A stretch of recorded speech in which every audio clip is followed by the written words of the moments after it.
Полициско предупредување. Пред да стане наследство, оружјето да се пријави. Реакцијата на полицијата доаѓа откако многу парчиња оружје, главно ловечки пушки, остануваат во семејствата и по смртта на нивниот собственик. Нешто што е спротивно на законот за оружје.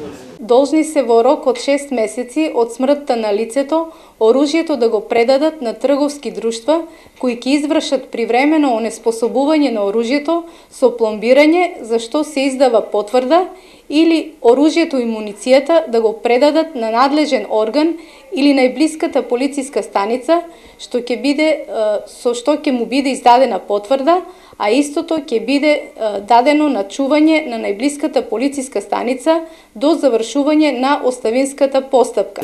На сите оние кои постапката нема да ја почитуваат, се соочуваат со казни од 500 до 1000 евра. Казна од 600 до 1000 евра им се заканува на оние кои ќе носат оружје кога се под дејство на алкохол или дрога.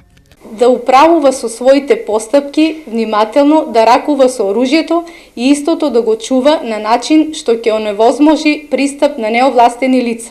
Инаку, според податоци од МВР, на територијата на цела држава се проценува дека има околу 300.000 парчиња оружје, од кои за 170.000 граѓаните немаат дозвола.